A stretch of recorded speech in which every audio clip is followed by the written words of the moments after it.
From the BBC World Service, in association with ABC and All India Radio, this is Stumped. Hello and welcome to Stumped, your intercontinental hit of news, features and debate from the quirky world of cricket. I'm Alison Mitchell, and this week in the ABC commentary box at the Sydney Cricket Ground, looking out over the outfield at the end of a day's play. It is the pink test match here, all to raise money for the McGrath Foundation. And we will see in due course the whole of the stadium turn pink with people decked out in pink clothing. Already some of the advertising hoardings are in pink. It is a sight to behold, but it is wonderful to be in Sydney because that means I am sitting alongside my co-host. It's Jim Maxwell, yes, alongside Ali, and you use the word pink. Probably the next time we come here for a test match, maybe using a pink ball just to get over the problems they've had with bad light, but not nearly as bad as the rain, which I'm sorry to say, I live here in Sydney, but this is the wet capital of the cricket world. Quite definitely, Sunil. Yes, this is Sunil Gupta for All India Radio in New Delhi. And it is, first of all, let me wish all our audience a very happy new year. It is, I think, the first stump of this new year, 2023. And let me tell you, it is very, very cold here in New Delhi. Yesterday was the coldest day, and I think the last decade or night was about 2 degrees. But of course, the big thing has been the new India team selection, which at some point of time, I guess we will talk about for the year 2023, building up to the World Cup at the end of the year, which is being played in India. Indeed, that is a biggie, isn't it? Here, though, it's all about Test cricket in Australia at the moment, and this is the third match of the Australia-South Africa men's series that Jim and I are at here. And yeah, it has been very overcast, it's chilly, pretty windy in Sydney here as well, and a far cry from what we experienced in Boxing Day when the heat went up to 37 degrees and David Warner hit a quite remarkable double 100, putting his body through the ringer and cramping in all sorts of places at the end of that innings. Well, we've seen something today almost just as special because we had a century from Steve Smith.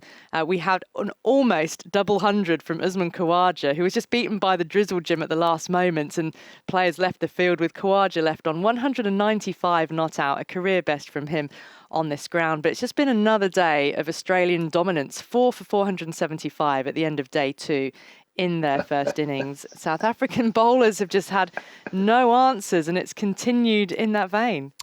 Well, their batsmen will be hoping that the same thing happens when they get their turn, because it is a sluggish, torpid pitch. It is a slow turner. It may deteriorate, we don't know, particularly with the weather forecast being as it is for more rain.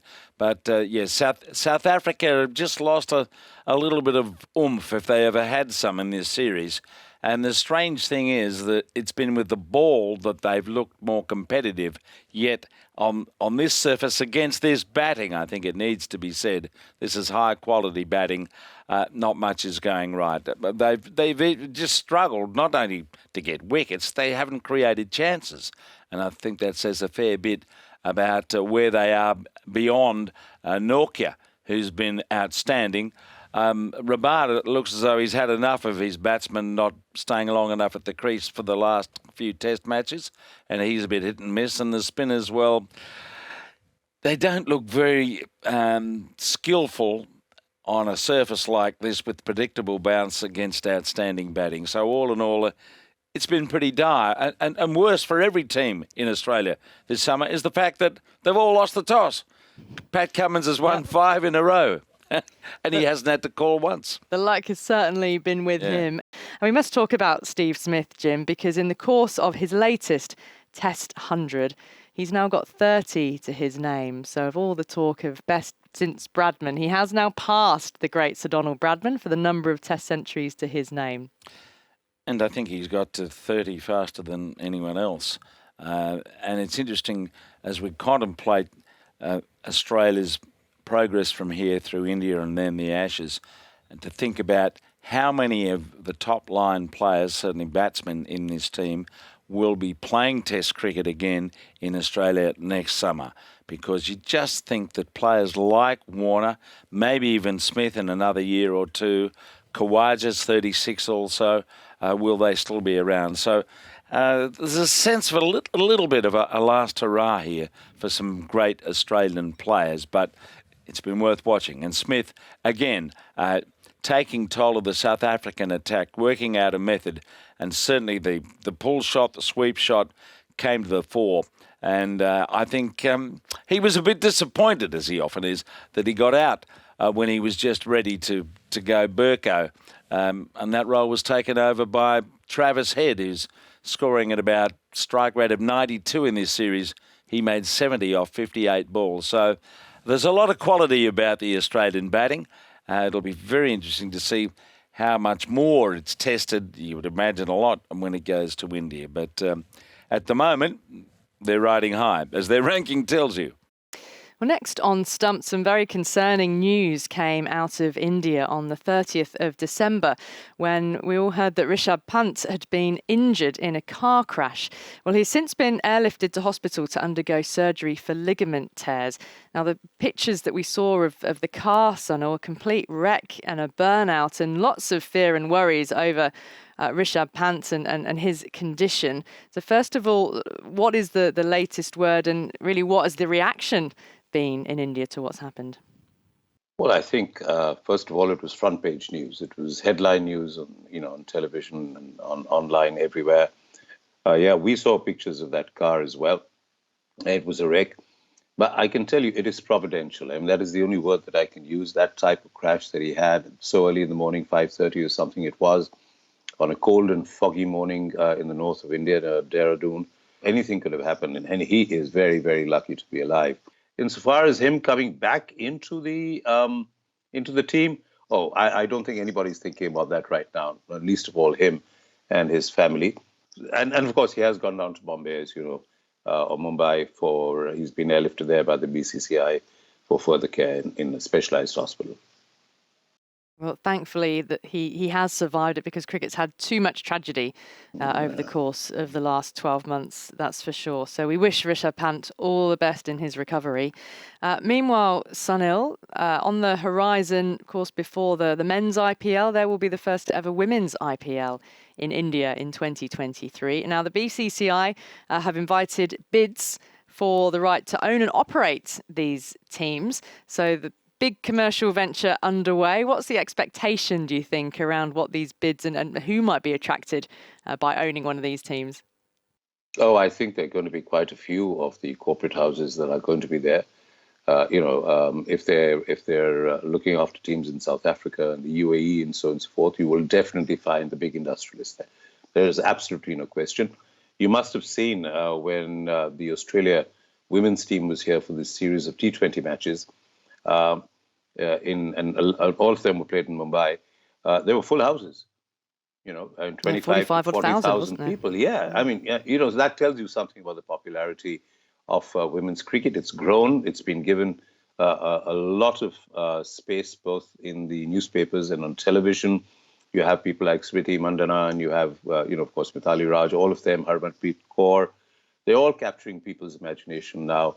Shefali Verma, there were so many stories about her, the youngest cricketer from India, and her entire backstory as well.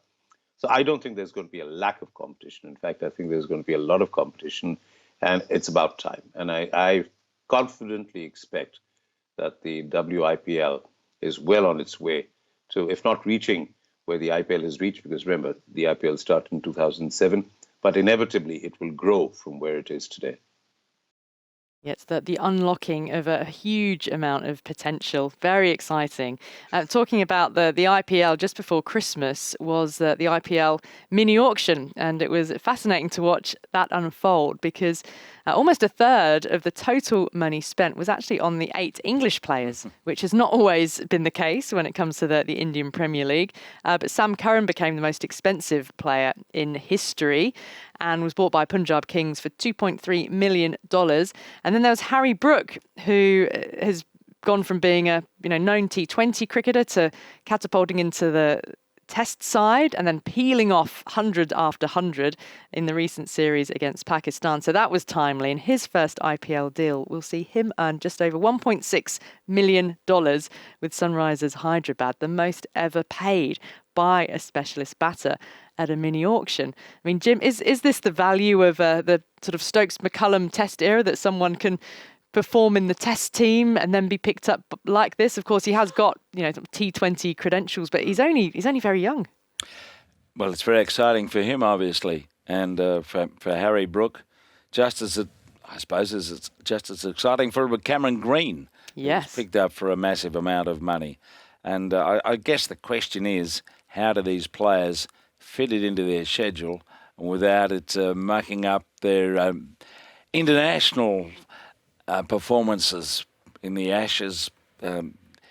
It's just after that, really, isn't it? It's within a month after that. So you got this balancing act all the time, but you can quite understand why players want to be part of this. And the more we talk about T20 and IPL, the more we're going to see this occur. But it's a tremendous recognition for Sam Curran in particular to get that financial acknowledgement.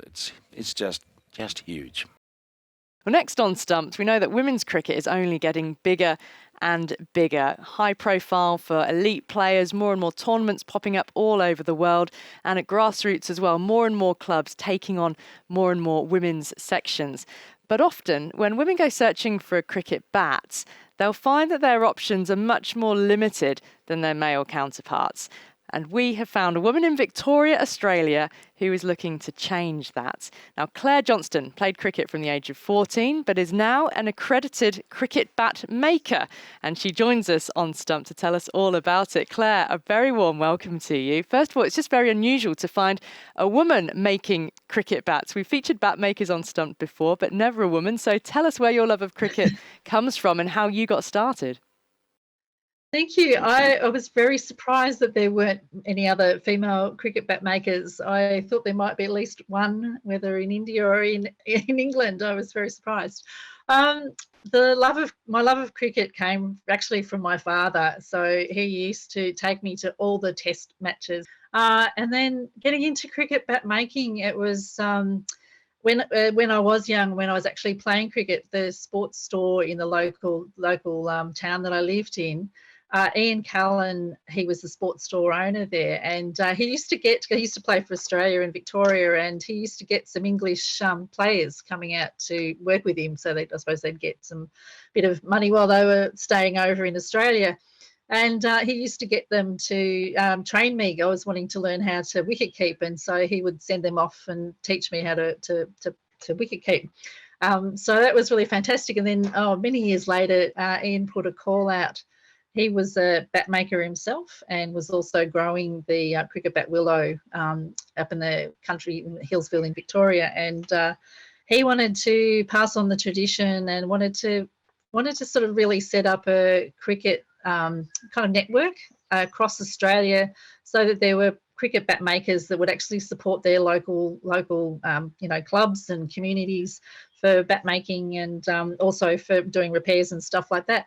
I saw it in the local paper, and my mum had actually given it to me to give to somebody else. And I kind of looked at it and went, oh, that sounds really amazing. I just thought the idea of, I hadn't played cricket for a little while, but it was just the idea of, making a cricket bat was an old craft, and being able to take that on.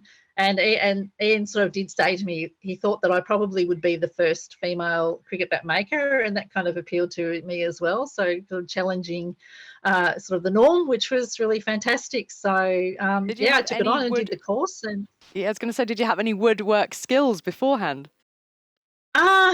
I did like a little bit of carving. I'd sort of done a lot of making. I do more art, probably more painting and stuff like that.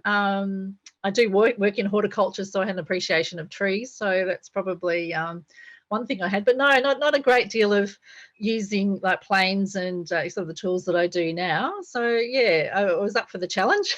So it was great. Now, Claire, I want the sales pitch. Why should I get a bat from you instead of someone else well known? Very good question. Look, to answer that, the sale pitch is because I'll take the time to work with you to make that bat, to make it work for you. The looking at the lift or the weight and that sort of thing, and actually seeing what it is that makes that bat work for you. Because I know when you speak to players, they pick up a bat, they know, it's almost like they know instantly what's working and what's not. So they've been playing with them for a while. And, I'd like to work with people, and particularly, I suppose, for women, I hear a lot that a lot of women find it difficult to find a good bat.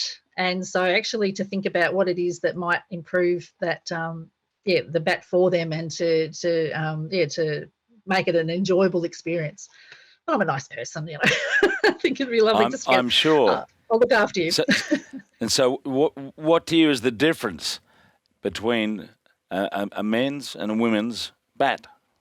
What I'm finding, and this is something I am continually working on, but obviously the narrower handles is often, and the sort of the oval shaped handles is particularly, but it seems to be the weight, and that's not always the case too. I've had one of my close friends she went from a very heavy bat, and she couldn't get the weight with the length that she needed. She was quite a sort of average to tall height person. But she just couldn't quite get the right bat that she needed. So it just seems to be where the weight distribution is in the bat. So in some ways, it's probably not much different to like if you're a male player, and you went and said, I want this particularly, specifications for a particular bat. It's not that much different, but I think what I'm hearing is that, it's just getting that balance right, and getting the pickup seems to be the key thing for women. Sounds like you're doing a great job, Claire, and it can only build from here. It's quite inspiring to know of even more women working in different areas within the great game of cricket. So congratulations on what you've achieved so far. Certainly good luck for the future. Thanks for being on Stumped. Lovely. Thank you very much. That is Claire Johnston, batmaker extraordinaire, we will call her, joining us from Gippsland in Victoria, Australia. That was all we've got time for on this week's Stumped. So my thanks to Jim Maxwell and to Sunil Gupta, and of course to all of you for listening. And we wish you a very happy new year for the year ahead. See you soon. Bye-bye. From the BBC World Service, in association with ABC and All India Radio, this is Stumped.